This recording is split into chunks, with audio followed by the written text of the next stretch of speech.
이 진리를 사전에서 찾아보니까 이렇게 써요. 사실이나 현실에 부합하여 시간과 공간을 초월하여 보편적이고 불변하는 참된 이치와 도리라고 쓰여 있어요. 우리가 흔히 진실이라는 말 많이 쓰잖아요. 진실. 그 진실이라는 말은 어떤 사실에 대한 평가나 고찰의 의미가 강하지만 진리는 저기 쓰인 대로 그야말로 참된 이치와 도리, 그것도 변하지 않는 불변하는 참된 이치와 도리를 우리는 진리라고 말해요. 여러분, 그 진리 같은 것, 그 진리 같은 것 모르고도 우리가 인생을 살아갈 수 있을까요? 있을까요? 네? 살아갈 수 있어요. 살아갈 수 있어요. 네. 바로 앞에 무슨 일이 일어날지 알 수 없는 삶을 사는 것은 저나 여러분이나 모두 다 똑같은 거예요. 제가 목사니까 하나님 지혜를 주셔서 내일 무슨 일이 일어날지 알고 준비하면서 살 수 있을까요? 천만에 말도 안 되죠.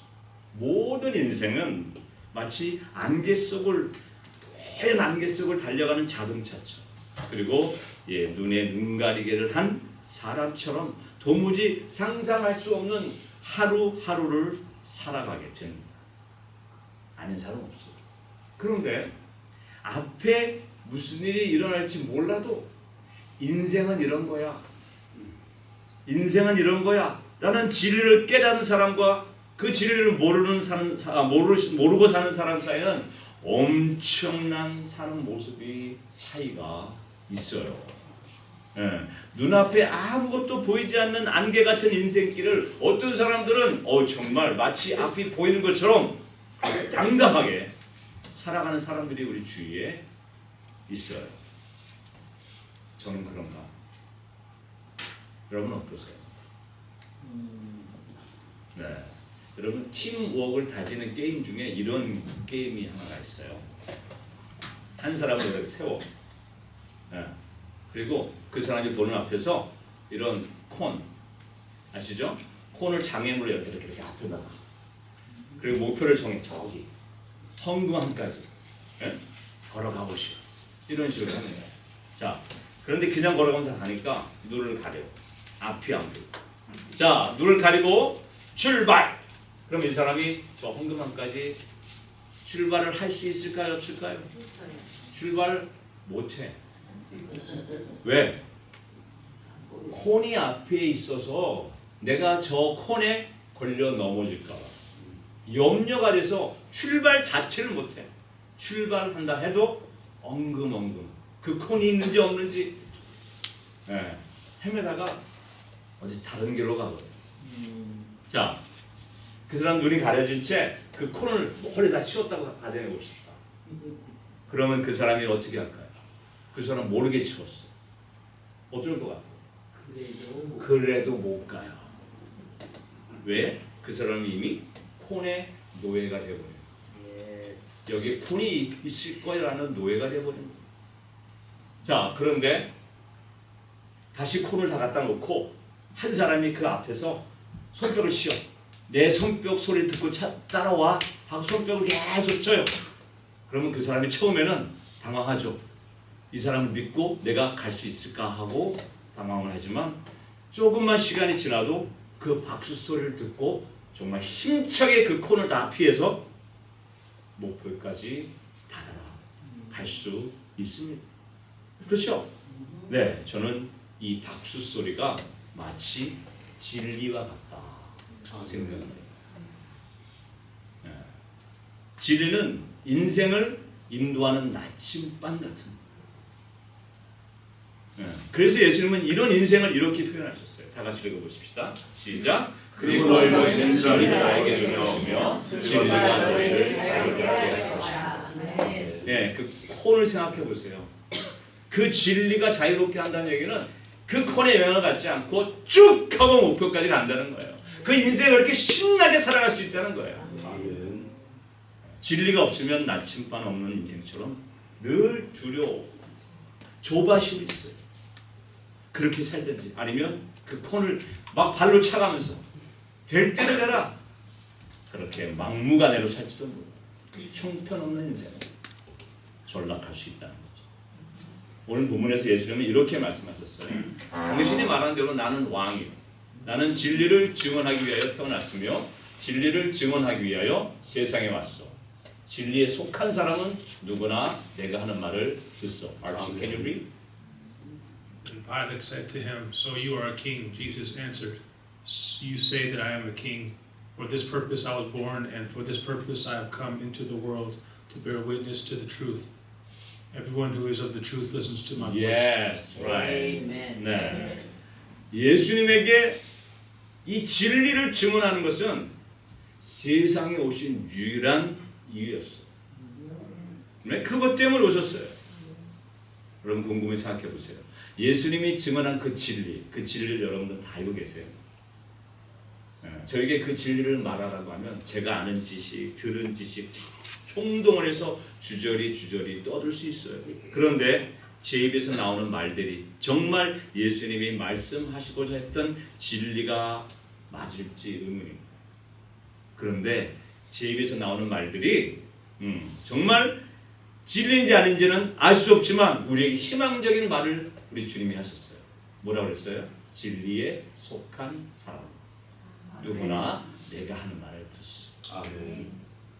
진리에 속한 사람은 자기가 진리를 말할 수 있는 자격이 된다. 왜?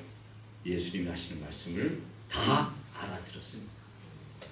포스트 모더니즘이라는 말을 아세요? 포스트 모더니즘. 여러분하고 큰 상관이 없어서 그냥 아는 듯 모르는 듯 할 수 있는데요. 우리 말로는 이 포스트 모더니즘이 탈근대주의, 포스트 모더니즘이라고 할 수 있어요. 이게 무슨 뜻이냐면 모더니즘, 즉 우리가 말로 근대주의에서 벗어나려는 어떤 사회나 문화나 예술의 총체적인 변화를 말해요. 지금 여러분들은 포스트 모더니즘 시대를 살아가는데 사회가 그렇게 변했는데 문화가 그렇게 변했는데 예술이 그렇게 변해가고 있는데 잘 눈치를 채지 못하고 있어서 문제인 거지. 이 근대주의가 어떤 것인지 그 특징을 알면 포스트 모더니즘이 뭔지를 여러분들이 금방 이해하실 수 있을 것 같아요. 이 근대주의, 모더니즘. 근대주의란 첫째, 감정이나 전통보다는 합리적인 생각이 먼저, 예?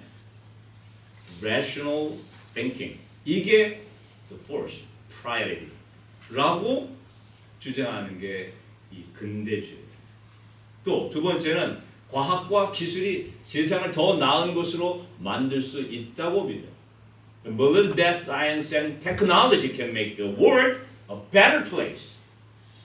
세 번째는 규격화된 생산, 또 효율성, 기능성을 중시하는 그런 시대가 근대주의 시대입니다.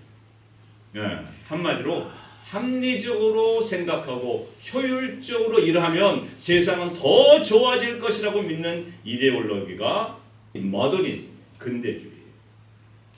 예, 그렇게 합리적으로 생각하고 효율적으로 하면 좋은 세상이 만들어질 것이라는 세대에 그 세대에 말도 할 수 없는 끔찍한 범죄인 세계 대전이 두 번이나 벌어진 거야. 좋은 세상이 만들어질 거라고 합리적으로 생각하고 효율적으로 살면 좋은 세상이 만들어질 거야 라고 주장을 했는데 그 세상에 정말 어마어마한 사람들이 죽어가는 세계 대전이 두 번이나 일어난 거예요. 그 밖에도 베트남전, 한국전쟁. 합리적으로 생각하고 효율적으로 일하면 세상은 정말 이제 망가진다는 회의론자들이 생기기 시작합니다. 합리적으로 살면, 효율적으로 살면 세상이 망해. 이런 회의론자들이 나오면서 그 포스트 모더니즘 시대가 시작한 것이죠. 그래서 이 포스트 모더니즘 시대, 우리 저 뒤에 앉아 있는 아이들, Archie, are you post modernism generation? Are you? No. I'm not sure. And you're not sure. Okay. I think you are post modern generation. Yeah. 이 사람들은요, 뭐 절대적인 진리다, 혹은 보편적인 가치다, 이런 거를 받아들이지 않아요. 그러잖아요. 어른들이 이게 진리야라고 말하면 속으로 이 친구들이 뭐라고 그러나요? 웃기네. 세상에 진리가 없어. 진짜요? Right? Eric? 그렇게 코웃음 친다. 야, 어른을 보면 인사해야지. 그러면 저 친구들은 뭐라고 생각하는지 아세요? 속으로 웃기네. 지가 먼저 인사하면 되지. 어른이 먼저 인사해야 된다는 그런 효율성, 합리주의 생각 없어요. 교회가 정답이야 라고 말하는 교회 어른들의 말을 그들이 어떻게 받아들일지 여러분 생각해 보세요. 상상해 보세요. 그들은 누가 말하거나 가르쳐서가 아니라 스스로 이게 맞아, 이게 좋아, 그 개인의 경험과 상대성을 더 중시한다는 거예요. 얘들은 원래 사회를 끌어가던 그 모든 질서에 대해서 회의적이라는 거죠. 무서워요. 이들은 개성이 중요하고요, 다양성, 다원성, 이게 존중돼요. 인터넷 환경 속에서 다중 정체성을 가지고 살아갑니다. 우리 아이들이 저 애는 내가 판단한 이런 아이야라고 생각했는데 인터넷 안에 들어가서 게임하는 걸 보면은 상상도 못할 일들을 하고 있는 거예요. 나도 깜짝 놀랐어요. 욕하는 거. 평생 욕 한 번 들어보지 못하던 아이가 게임을 하면서 욕을 해. 이 다양한 정체성이 나타나는 거예요. 여러 정체성이 계속 변화되어지고, 이게 포스트 모더니즘 시대의 아이들의 특징이라는 거죠. 이 현 정권이 이제 이 포스트 모더니즘 시대를 살아가는 대학생들을 어떻게 잡아보려고 일방적인 노선을 계속 주장하잖아요. 그런데 학교가 그걸 받아들이지 않죠. 안 돼, 우리는 안 할 거야 라고 얘기하는 거예요. 왜냐하면 학생들이 그걸 수용하지 않는다는 사실을 학교가 알기 때문에 학생들의 그런 의견에 반해서 정부가 추진하는 그 일방 노선을 받아들일 수가 없는 세대를 우리가 살아가고 있다. 네, 현 세대가 그렇습니다. 이게 포스트 모더니즘 시대. 증언하러 오신 예수님의 말씀들을 이제 제가 우리 아이들한테 가르쳐 줘야 돼요. 여기는 아이들한테. 야, 엄청난 고민이에요. 무슨 말 해도 쟤들이 그거를 진리, 가치, 이걸 받아들이지 않습니다. 어떻게 가르쳐야 돼요? 고민이 말도 못하게 크게 됩니다. 아마도 지금 예수님이 빌라도라는 한 사람을 쳐다볼 때 이 고민이 되지 않았을까 추측해 봅니다. 그래서 예수님이 뭐라고 그래요? 당신은 알아들을 수 없지만 진리에 속한 사람은 누구든지 내가 하는 말을 알아들 수 라고 말씀하셨습니다. 빌라도와 예수님 사이에 일어난 어떤 대화들, 일련의 대화들을 좀 자세하게 한번 보십시다. 안나스는 예수님이 묶인 채로 그대로 가야바, 자신의 사위죠? 사위 대제사장 가야바에게 보냈어요. 마태복음, 마가복음, 누가복음에는 가야바의 법정에서 가야바의 앞에서 재판이 벌어지는 내용들이 자세하게 기록되어 있는데 요한복음은 전혀 그 내용이 없어요. 신기하죠? 그 대신에 베드로가 예수님을 부인한 그 기록을 한 후에 바로 28절에 이렇게 쓰고 있다는 거예요. 같이 읽어보십시다. 시작. 사람들이 가야바의 집에서 총독 받들어 예수를 끌고 갔다. 때는 이른 아침이었다. 그들은 몸을 더럽히지 않고 유월절 음식을 먹기 위하여 관저안에는 들어가지 않았으나 가야바에 가서 일어난 일들은 전혀 기록이 없고 바로 누구한테로? 본디오 빌라도 총독에게로 간 이야기로 시작을 하고 있다. 가야바의 집에서 얼마나 많은 일들이 벌어져. 근데 그게 싹 없어요. 왜 그랬을까? 잘 모르겠어요. 아마 본디오 빌라도 앞에 서서 예수님이 그 본디오 빌라도와 나눈 이야기들이 더 중요하다고 판단한 것 같아요. 요한 저자가. 자, 때는 이른 아침이었다라고 얘기하고 있어요. 이 이른 아침은 아직 금요일 새벽이라는 뜻이에요. 유대인의 안식일이 언제 시작하는지 아세요? 금요일 밤 해 질 때부터 안식을 시작해요. 그렇죠? 그래서 지금 안식일이에요. 그리고 이때가 유대인의 6월절 기간이기도 해. 그러니까 유대력을 따지면 1월 14일입니다. 경건한 유대인들은 안식일이나 절기가 되면요, 이방인하고 접촉하는 걸 너무 싫어요. 정결 예법을 위반하거든요. 그러면 예배도 못 드리고 아무것도 할 수 없어. 그러니까 이방인의 집에는 아예 들어가지 않아요. 그래서 그들은 몸을 더럽히지 않고 6월절 음식을 먹기 위하여 관저 안으로 들어가지 않았다. 저 관저 안에 누가 살았어요? 누가 살고 있었어요? 크게 얘기하셔요. 총독 누구? 이제 막 헷갈리기 시작해. 가야바 나오고 안나스. 본디오 빌라도 총독, 로마 사람. 이방인이 저 안에 살고 있으니까 유대인들이 절기가 되었을 때 저 집 안으로 들어가지 않았다는 뜻입니다. 네. 자, 관저는 이방인 빌라도 총독의 집이었기 때문에 들어갈 수 없고, 이때부터는 유대인 병사가 예수님을 로마 군병에게 인수인계하겠죠. 신병을 인도받고 그 다음부터 로마 군병들이 예수님을 마구 대하기 시작합니다. 함부로 대하기 시작합니다. 29절에 넘어와서 보니까 빌라도가 고발한 사람들이 집안에 들어오지 않고 밖에서 옹성옹성 대는 거예요. 그래서 관저 안으로 들어오지 못하고 있는 그들을 향해서 나가서 그들에게 너희들이 고발하는 예수가 도대체 무슨 죄목이 있길래 여기까지 끌고 왔냐고 물어봐요. 그랬더니 유대 사람들이 뭐라고 하냐면 예수가 악한 일을 했대. 악한 일을 해서 데리고 왔대. 그래서 빌라도가 뭐라 하는지 아세요? 그래? 그럼 너희들 유대법 있잖아. 데리고 와서 너희들 마음대로 해. 너희들 마음대로 해. 라고 돌려보내려고 했어요. 그랬더니 유대 사람들이 뭐라 그랬을까요? 그렇지. 자기들은 사람을 죽일 권한이 없습니다. 라고 말을 해요. 자, 여기서 분명한 거는 이 사람들은 예수님을 재판하려고 데려온 거예요? 죽이려고 데려온 거예요? 네, 재판이 관심이 아니었다는 거죠. 아니, 재판 얘기는 하지도 않고 우리에게는 죽일 권한이 없다는 얘기를 하잖아.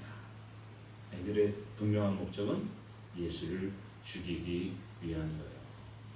네. 그런데 사복음서 쭉 보면요, 돌로 맞아 죽은 사람들이 여러 나와요.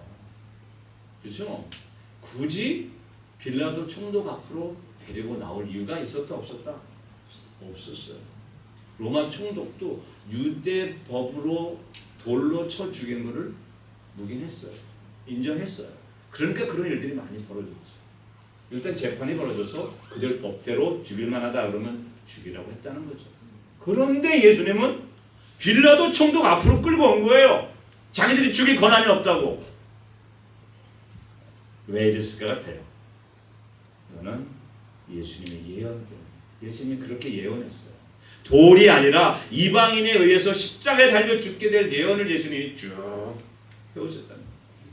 그들은 자기 뜻대로 예수를 죽이는 줄 알았어요. 그런데 이미 예수님이 이 방식대로, 예수님의 방식대로 이들이 예수를 끌고 빌라도에게 왔다는 사실을 요한 저자가 알려주거든요. 마가복음 10장 33절 보십시다. 시작. 보아라, 우리는 예루살렘으로 올라가고 있다. 인자가 대제사장들과 율법 학자들에게 넘어갈 것이다. 그들은 인자에게 사형을 선고하고 이방 사람들에게 넘겨줄 것이다. 저 예언이 이루어지고 있는 과정이다. 어쨌든 빌라도가 다시 관저 안으로 들어가서 예수를 불러다가 물었어요. 당신이 유대 사람들의 왕이냐? 갑작스럽게 빌라도 총독에 입에서 당신이 유대인의 왕이라는 질문에 예수님이 보셨어요. 예수께서 대답하셨다. 당신이 하는 그 말은 당신의 생각에서 나온 말이요? 그렇지 않으면 나에 관하여 다른 사람들이 말하여 준 것이요? 라고 물었어요. 저에게는 빌라도의 이 말이 정말 예수님이 이미 내가 그 사람들로부터 나의 혐의를 듣고 나에게 유대인의 왕이냐고 물어보는 것이다 라고 짐작하고 말씀하십니다. 그래서 빌라도가 말해요. 내가 유대 사람이란 말이요? 내가 어떻게 말하겠냐 이거예요.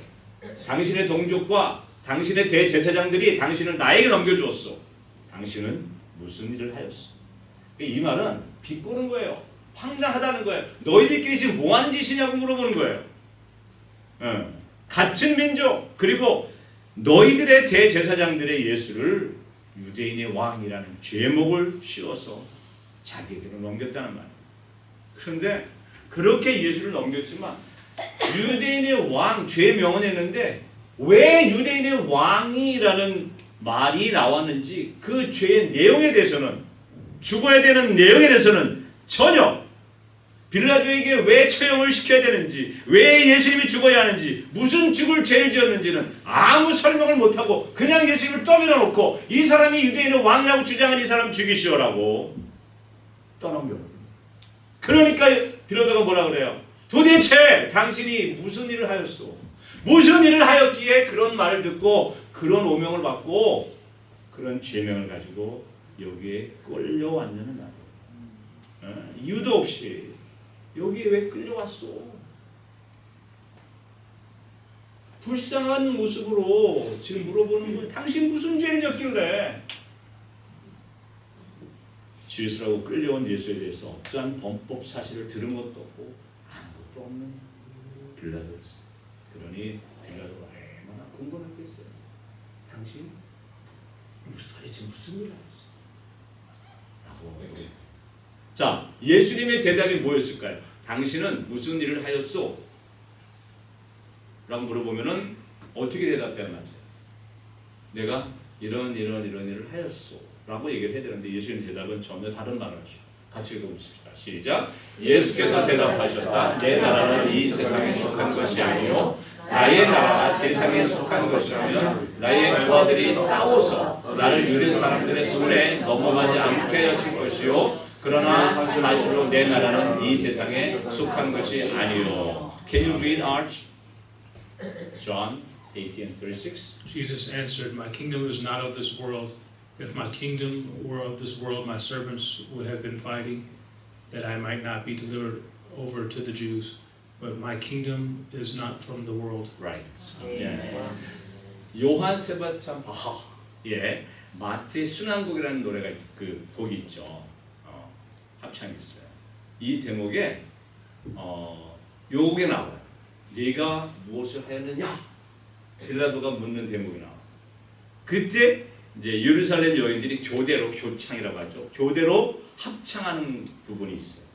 이 합창곡은 마태복음 11장 4절과 5절을 인용해서 이렇게 노래합니다. 예수께서 그들에게 대답하셨다. 가서 너희가 듣고 본 것을 요한에게 알려라. 눈먼 사람이 보고 다리 저는 사람이 걸으며 나병 환자가 깨끗하게 되며 듣지 못하는 사람이 들으며 죽은 사람이 살아나며 가난한 사람이 복음을 듣는다. 이 내용이 언뜻 보면 한 사람 한 사람을 도와주는 예수님의 모습, 긍휼과 자비와 사랑을 가지고 실천하는 모습처럼 보이지만 사실은 예수님은 이 모든 사역들이 하나님의 나라가 왔다는 증거다라는 것을 보여주기 위한 거였다는 거죠.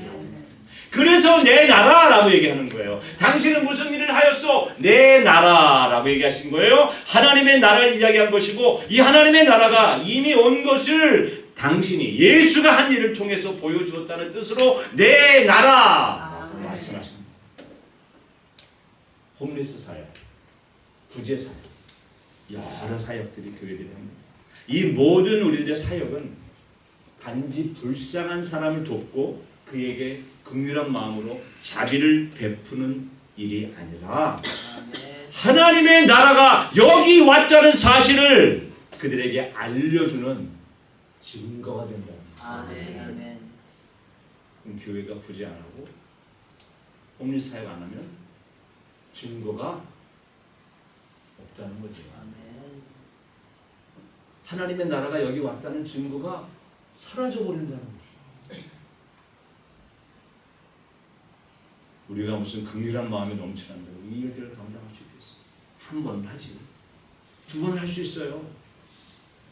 우리의 이 구제 사역들이 하나님 나라가 우리에게 왔다는 사실을 우리도 모르는 사이에 그들에게 증거하고 있는 거예요. 빵 하나 내밀면서 예수님은 당신을 사랑하십니다 라고 말해요. 혹시 모르고 이렇게 한 말이라도 이 말은 지금 당신의 상황이 너무도 힘들지만 당신은 하나님의 나라를 우리를 통해 지금 경험하고 있습니다. 그 얘기를 하고 있는 거예요. 그들이 경험하는 것은 빵 하나, 맛있는 빵 하나 받은 경험이 아니라 하나님의 나라가 여기에 있다는 증거를 그들 눈으로 본다는 거죠. 그런 의미에서 예수님이 내 나라를 그렇게 강조했던 거예요. 한스 피터 마틴과 해럴 슈만의 책 세계화의 덫이라는 책에 정말 미국의 민낯이 드러납니다. 여기서 저자는 미국 사회가 잠재적인 폭력 그리고 누군가 인베이더 침입을 대비하려고 무려 2,900만 명, 몇 명이요? 2,900만 명이 사설 경호원을 쓰고 있다. 2,900명이 아니라 2,900만 명이 누구한테 침입을 할까, 누구한테 맞을까 봐 사설 경호원을 쓰고 있다고 썼어요. 이건 미국 사회가 얼마나 고위험 사회, 치안 불안이 극도에 달한 사회인 것을 보여주는 증거입니다. 그런데도 세계 많은 사람들이 미국의 시민권을 받고 싶어요. 진리에 의한 자유가 아니라 총기를 소유할 자유, 성적으로 방종하게 살 자유, 약한 이웃 나라에 대해 언제든지 전쟁을 개시할 수 있는 자유가 특세하는 나라가 미국인데 말이죠. 중국도 러시아도 일본도 인도도 다 미국처럼 되기를 원해요. 하지만 하나님의 나라는 지도에 있는 그 어떤 나라들의 통치권이 미치지 못하는 영혼의 지성소이고 양심과 마음을 다스리는 그런 나라예요. 예수님은 그 우리 마음을 다스려서 뭘 주세요? 자유를 주시려고. 아멘. 그분은 우리를 감화감동시켜서 당신을 사랑하게 만들고 순종하게 만들어요. 그래서 예수님의 나라는 구태타를 일으킬 수가 없어요. 왜냐하면 자신의 목숨을 십자가에 내어주는 마음을 우리에게 보여주셨어요. 그런 감화 감동을 시키는 권력을 행사하기 때문에 아무도 그걸 구태타를 일으킬 수 없는 거예요. 트럼프 대통령이 나를 위해 죽겠어요? 상상도 못할 일이죠. 본인이 우리 보고 자기를 위해 죽으라고 할 수 있을지 모르지만 그분이 우리를 위해서 죽을 수는 없어요. 여러분, 하나님 나라에 속하게 되면 내 안에 원래부터 존재했던 존엄성, 생명력, 개성이 100% 발휘되고 내가 가진 은사와 재능이 하나님을 향해 정말 폭발적으로 드러나요. 강제가 아니라 혹은 돈을 줘서가 아니라 자발적으로 재능이 쏟아져 나오는 것을 우리는 보게 돼요. 기적이에요. 신기해요. 하나님의 나라는 그 나라의 국민이 되겠다고 스스로 결정한 자유민들의 나라예요. 모르겠어요. 저의 아들들은 어떤지. 강제로 안지했는지. 저 아이들이 이미 20살이 넘었는데 뭐 아직도 아빠가 목사라 강제로 끌려 나왔다고 생각하지 않아요. 하나님의 나라는 그런 감시와 처벌이 없기 때문에 정말 최고로 정직하고 순전한 영혼들만이 자유를 느끼는 나라예요. 이 자유를 느끼지 못하면 불행합니다. 교회에 와서 하나님의 나라에 들어와서 그 자유를 만끽하지 못하면 불쌍합니다.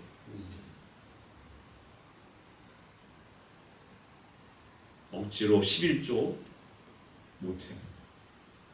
억지로 선교지 끌려갈 수 없어요.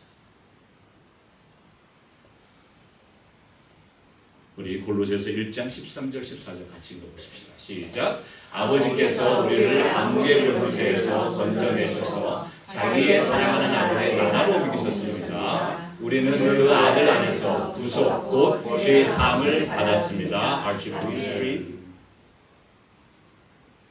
He has delivered us from the domain of darkness and transferred us to the kingdom of His beloved Son, in whom we have redemption, the forgiveness of sins. 여러분이 죄 용서를 받고 지금 그 은혜의 힘에 따라서 움직이는 그런 존재가 되었다는 건 여러분의 국적이 바뀌었다는 것입니다. 네? 국적이 바뀌어버렸다는 것은 눈을 가리고 세상을 살고 있어도 늘 은혜의 감동 안에 살고 있어서 인생의 장애물에 걸려 넘어질까 잘못된 인생을 갈까 No! 염려나 두려움이 제거된 상태가 되었다는 뜻이다. 정말 예수 안에서 자유함을 누리면 내일 뭐 먹고 살지? 내일 일이 벌어지면 어떡하지? 이걸 어떻게 해결하지? 그런 두려움과 염려가 사라집니다. 손뼉 치는 데로만 가면 돼. 예수의 진리 말씀만 따르면 돼. 안심한다. 내일 일은 난 몰라요. 하루하루 살아요.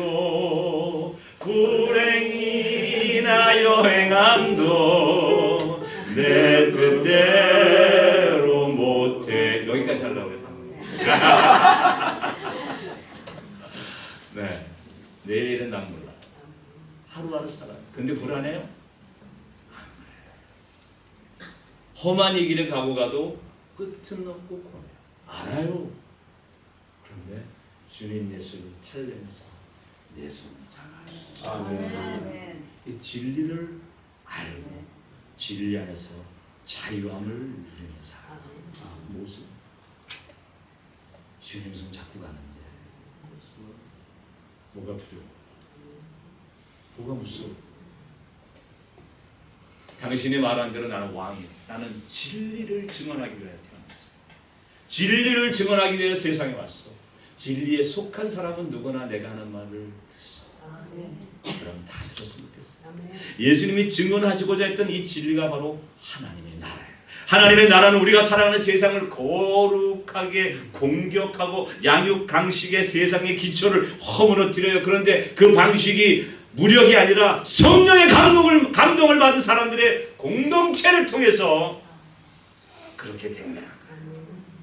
재물의 신, 권력의 신, 이런 신 섬기자.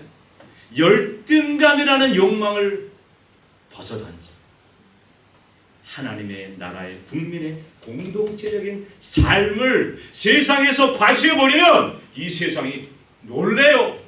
흔들려요. 예수님은 이런 나라를 진리의 나라라고 말씀하셨다는 겁니다. 당신은 이런 나라, 이 하나님의 진리의 나라를 위해 왔고 그런 나라의 왕이라고 하셨습니다. 포갑적인 국가기관을 가진 나라의 왕이 아니라 진리 안에 속해 진리의 음성을 듣는 사람, 그러니까 진리에 설득된 사람들의 나라에서 그 나라에서 왕 노릇하시는 왕이라고 말씀하셨습니다.